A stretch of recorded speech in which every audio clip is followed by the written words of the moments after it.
No, I don't know all that yet. Yeah, horrible for him. He obviously rehabbed, put himself in a position from a previous one a year ago, and did all the things he could do to help us win, and just a guy you love being around and appreciate, and he'll be back. He knows this process. He's done it before. We'll figure out what all the ins and outs are, the surgery, how long, all that, but it's unfortunate for him. How was his reaction? Well, I mean, I can't speak for him. Just seeing him in the training room, disappointed, but right attitude, to attack it as always. Do you think you'll have T. Higgins and Orlando Brown back this week for We'll see. Thursday's game? Yeah, we'll see. I think, we're limited with our field work, but both those guys have the right attitude about it. And so that's step one is they both want to do it. And now just physically, we'll put them through everything we can over the next couple of days to see where they can help us.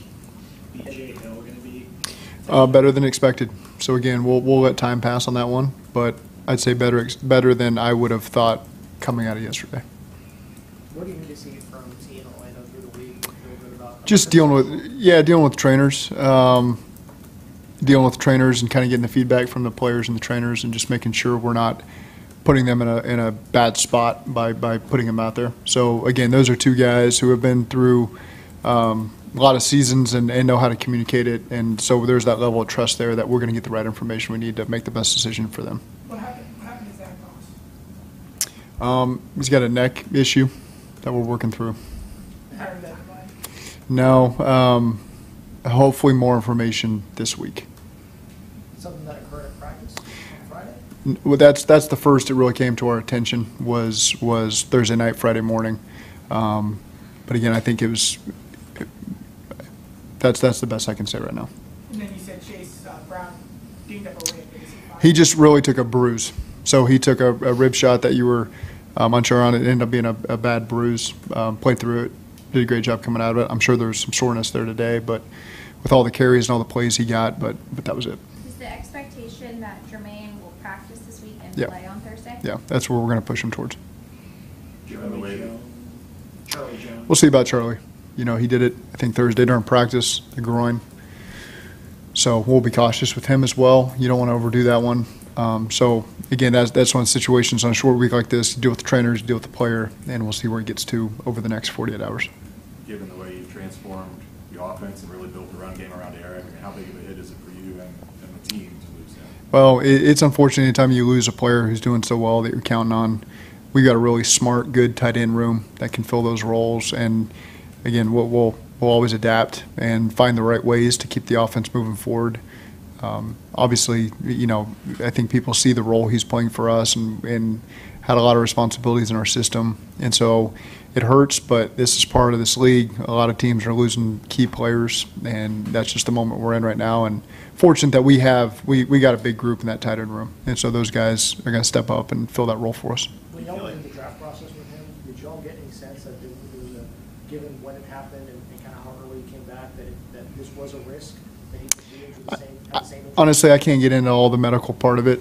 He obviously had rehabbed it. He's had an ACL before, had rehabbed it. Everything was done appropriately, and so it's just unfortunate it happened. Do you feel like you need an addition in the running back room now at this point? I think we got to be open to everything, and that's what Duke and his staff do an excellent job of always just making sure we're equipped with everything that we need. And so going through that process of seeing what's available, seeing where we can help ourselves in all areas, and we'll go from there. How much could a guy like Milton even help you right now? I mean, he's newish here. I mean, Yeah. Or do you need someone to take some of the load off of Chase? I imagine 20-plus carries between now and however long you're playing doesn't probably feel like the greatest plan. Maybe you feel like it does. I don't know. Well, it's a short week and then a long weekend, and so we'll just the first issue is this Thursday and seeing what our best plan is to win and going from there. But again, we'll assess all the possible options. That's I know Duke and his staff are grinding on that, Steve and all those guys, and so we'll see where all that takes us. Do you worry about wear and tear on Chase Brown potentially? Is it being built for a type of run where he's got to carry so much more of the load? I think it's important that you have another guy that can take some of the work off of him, whether that's a couple carries, whether that's some other snaps in some other areas. he has proven that he's a durable guy and can do a lot of stuff for us. So excited to see him in this continued role. And again, we'll always make the best decisions on how we can help him, how we can make the offense, and what backs fit in what situations for us. Just to follow up on Paul's question about adding a running back. Yep. We don't get a chance to talk to Duke, so I know what your answer is probably going to be. But over the weekend, there was a report out that you guys were looking to maybe add to the defensive line and cornerback room with the trade deadline tomorrow. Do you have any comment on that? No, I think what I'd say is Duke always comes to me with information I need when I need it. And so the beauty is understanding that we had a big game last week, a short week this week. Any information he always gets is critical information for me. They work like crazy to make sure that we field the best team. And so, again, there's a lot of work that I know they're always doing behind the scenes. And you never know. If something happens, and that's great. So, again, I've got a lot of trust in those guys, and they do a great job of communicating with our coaches. Back to Jermaine, like you mentioned, your theme is that you're going to help him. Like, what are the resources you guys have here to help any young player who's figured it out? Tremendous resources, and I would say that we go above and beyond to make sure everyone's put in the best situation. And I won't get into what that all looks like, but and you'll just have to take my word for it that we go above and beyond to make sure everyone's put in the best place possible to succeed, and we're going to continue to do that. I know the word accountability has come up throughout the season in terms of the coaching staff, but what about in handling players? What about the accountability you feel the players have for each other in the locker room? How would you characterize it? It's important. I think I don't know what word to use best, but it's important that you can count on your teammates, that the players can count on us, and we can count on the players. And so, again, it's everyone's coming in this league and has got things they got to continue to work through. It takes everyone to bring them along. And so I'm excited to watch how that process unfolds, and everyone's on board and willing to get the best out of every player we got in the locker room. I guess a better way to ask the question is... I can't wait, because I appreciate that. Do you feel there are enough voices, strong voices I in do. the locker room to get the message across? I do. I think I won't get into specific position groups, but I think that there's a lot of good guys that are willing to help, and regardless of the situation with any player, always gotten really good feedback where people are understanding and want what's best for the team.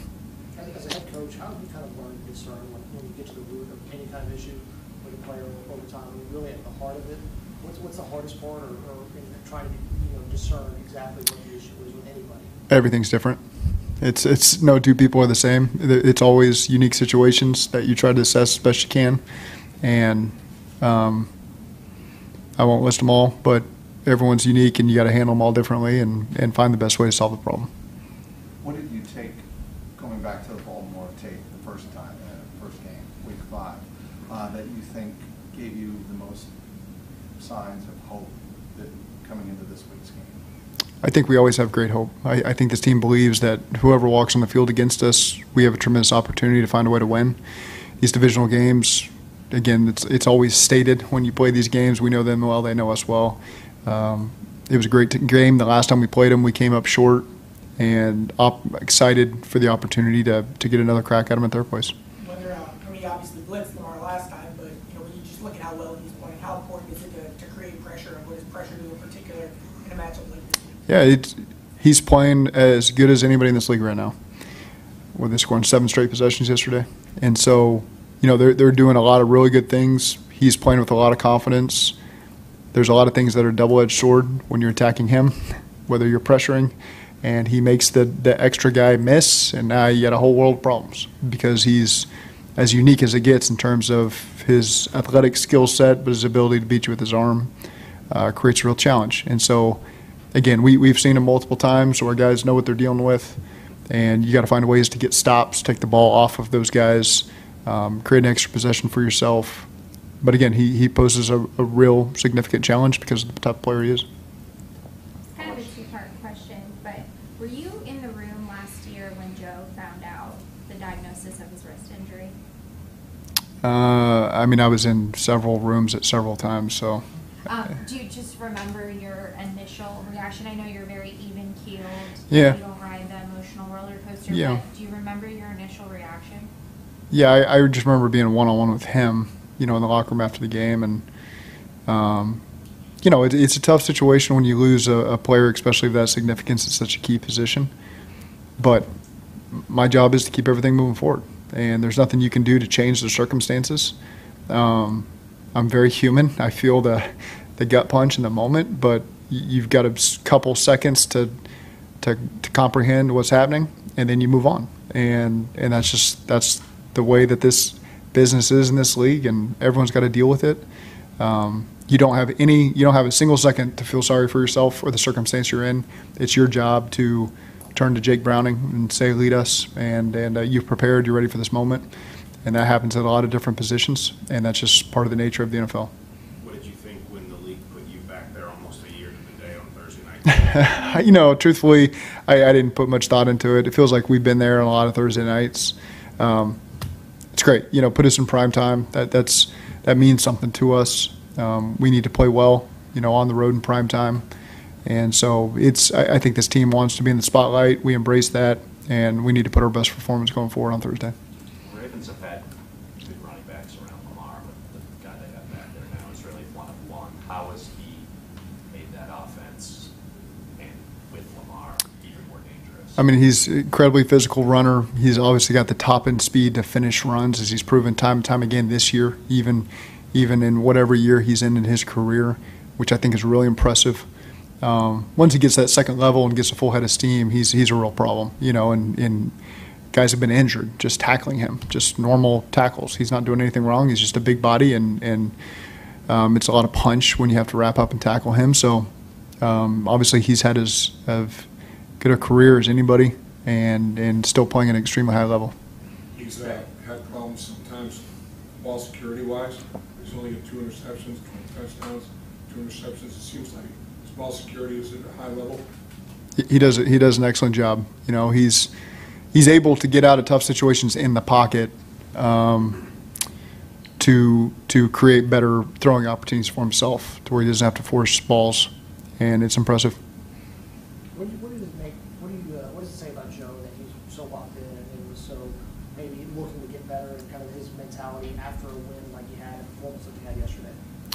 It just speaks to what's important to him. He wants to win a championship, and he feels like, I don't feel like I'm speaking for him because he said it, but I mean, there's areas we could have improved yesterday on offense, and sometimes it's just 3 or 4 plays that we got to be better at. And when there's an opportunity, to feel like you left drives on the board, you left points on the board, it's frustrating for him, and so I can certainly understand that. What kind of impact do you think does that have on our team when your quarterback is so vocal and kind of has that mindset of this is how it's going to be and this is how we feel like it? Yeah, he's a leader on this team, and he wants people to match his intensity and his standards. And I don't disagree with that, And so, again, there's a balance for me as the head coach. There's a lot of positive things yesterday. I thought our defense played really well. First possession of the game wasn't exactly what we wanted, but they did an excellent job. And then at the end of the game, gave up a late score. But I thought they did a great job. Everything we want to do, take the ball off of them, create extra possessions for the offense, key third down stops. Was really proud of that. So as a head coach, I'm balancing some things that I think are really good, and there's some really good things on offense as well. But again, we want perfection. We know it's the halfway point in the season, and to achieve all the goals, we want to be in the thick of this division race with the chance to win it. We want to go to the playoffs. We want to win the Super Bowl. And so there are things that have to improve for us to get there. I think that's pretty obvious. So balancing how hard it is to win in this league and enjoying that, but also knowing we got a quick turnaround versus a big opponent, and we got to get ourselves ready to go on our mindset the right way. To that point of the goals looking forward, it feels like this specific game could kind of be the pivot point on that. Like, you guys win this game, you're right in it. You split with the Ravens, and all your goals are right there. A loss, on the other hand, could be a pretty big setback. I think that's how it's been phrased in here every week, that every loss is going to determine our season and every win is going to determine our season. I really fought back on that notion that we just take it one game at a time, and that's the mentality this group has had, and we're going to stick with it right now with where we're at in the season and just find a way to win this one and then look forward to the next week. So just try to keep it as tight as we can that way. Will Mims bug you for a redo on the slip play? Mims wasn't the one bugging me. That was, I think a lot of people were you got to get the right look. Just got to play out the right way. Joe did a great job just getting us to the next play. The tricky part is you got to get him out on the next one, Mims, since he was an eligible receiver, and you got to get him out and get a new guy in. So Devin Cochran went in there for his first snap and did a great job, and we scored a touchdown to Drew Sample. So cool moment for Devin. I mean, that's just an example of some of these guys that step up in a moment's notice. Kendrick Pryor, it's a run play. We check to a pass. He gets his first career catch. Devin Cochran probably didn't expect to go in there his first play, block Max Crosby, but he did, and did well enough for Joe to extend and find Drew. So I think just a good example of the depth on our team and the attention to detail of guys that have been on the practice squad being ready when their number's called. Kendrick didn't know he was playing until Saturday at noon, and so for him to step up and us trust that he's going to do all that stuff. And Devin the same way. He's been practicing like crazy. He goes one-on-one with Trey Hendrickson every day of his life. That's every rep he gets is one-on-one with Trey. And so it gets him ready for a moment that when his first block in the NFL is going to be Max Crosby, it's not too big of a moment for him because of some of these guys face in practice. And so I think it's a cool moment for both those guys. Is that the most rewarding behind-the-scenes moment as a position coach when guys like those two step in and do stuff like that? I think it is pretty cool because you've done a job to keep them focused. Those are two guys practice the right way, man, and I think the team pulls for and they see that they are getting ready for their moments in games, and so when their number's called, no one's really surprised that they stepped up and delivered. I know Eric's skill set is different than most of your tight ends in what he can do in the run game, but with kind of looking at your numbers in the tight end room, where is Tanner McLaughlin's development been? Yeah. Is he someone that you've liked his growth on the practice squad this Yeah, year? he's not on the practice squad. He's on the 53. He's just been inactive. So, again, enough to keep him on the 53 and see a bright future for Tanner and going to keep bringing him along and, again, have high expectations for Tanner's career here. Was it yesterday another case where it looked like Joe wanted to run no huddle, hurry up, and then I think there was an injury behind the play? No, he caught him in 12 men on the field and was trying to snap him. Rare circumstance where it was a bang-bang play at the sticks the play before on whether or not we got the first down. So the officials, as they explained to me, and they're correct, came in. They got to come in to see exactly where the ball is spotted. So they're not in a position to see if we subbed or not. So they have to assume that someone walked on the field and they have to hold it to allow them to sub. And so Joe was correct. There's really nothing anybody could have done differently. Joe saw it, had thought he could get it earlier in the game. He did it.